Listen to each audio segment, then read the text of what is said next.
কাল রাতে ফুলসজ্জা হয়েছে বলে তুমি লজ্জা পাচ্ছ মাটিয়া? দেখবে এসো।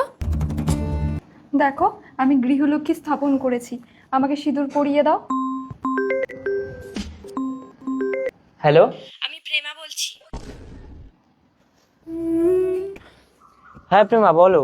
তুমি আমার সাথে প্রেম করে সবকিছু করে এখন মাটিয়াকে বিয়ে করেছো? সরি প্রেমা, আসলে মাটিয়ার কেউ নেই তাই। তুমি জানো আমি প্রেগনেন্ট বলে বাড়ির লোক আমাকে ঘর থেকে বের করে দিয়েছে। আমি এখানে একা একটা মেয়ে ঘর ভাড়া নিয়েছি, আমার কি হবে? ক্লিয়ার করে দাও না, এখনো তো 1 মাস হয়নি। তুমি এক্ষুনি এসে আমার ভাড়া বাড়ি ছাদের উপরে দেখা করো।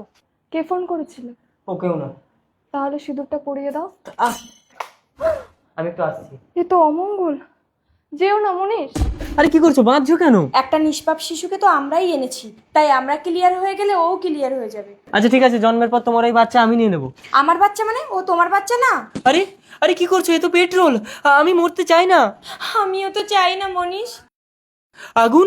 না না না না। 50 বছর পর। এখনো আসছে না কেন? আমাকে সিঁদুরটা পরিয়ে দেবে। মা, তুমি 50 বছর ধরে এখনো বাবার অপেক্ষায় আছো? না রে রতন, তোর বাবা এসে আমার সিঁথিতে সিঁদুর দিলে তবেই আমি মরবো। তুমি ঠাকুর ঘরে চলো মা। বাবা, মা দেখো কাকে এনেছি। এই বাড়িটা এত চেনা লাগছে কেন? তোর মা মন্দিরে পুজো দিতে গেছে। বাবা, এর নাম নিশানি, আমাকে ভীষণ ভালোবাসে। গৃহলক্ষ্মী? দেখো, আমি গৃহলক্ষ্মী স্থাপন করেছি, আমাকে সিঁদুর পরিয়ে দাও। কি হয়েছে নিশান? না না কিছু না। আচ্ছা আঙ্কেল, এই ঘরে মাটিয়া নামে কেউ কোনোদিন ছিল? মাটিয়া? মাটিয়া তো আমার মা, কেন কি হয়েছে? উনি কি এখন মারা গেছেন? না না, উনি তো ঠাকুর ঘরে। এসো এসো, এই তো আমার মা। কে? এ কি? আমি চোখে কিছু দেখতে পাচ্ছি না মা! কেন? খোকা, কি হলো ঠাম্মির? আমি তোমার মনীষ।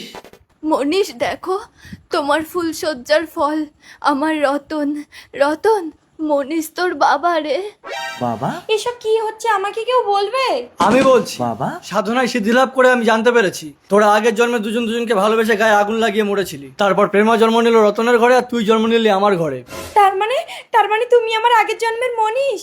মনীষ, আমি আজও আছি তোমার অপেক্ষায়। তুমি আমার সিঁথিতে সিঁদুরটা দিলেই আমি দেহ ত্যাগ করব। বাবা মনীষ, তুমি আমার মাকে মুক্তি দাও। বিদায় মনীষ। মাটিয়া? নিশান, আগের জন্মে তো আমি তোমাকে পেলাম না, এই জন্মে অন্তত তুমি আমাকে দ্বিতীয় স্ত্রী হিসেবে স্বীকার করো। যদিও হৃদয়াং মম, সুখে থাকো।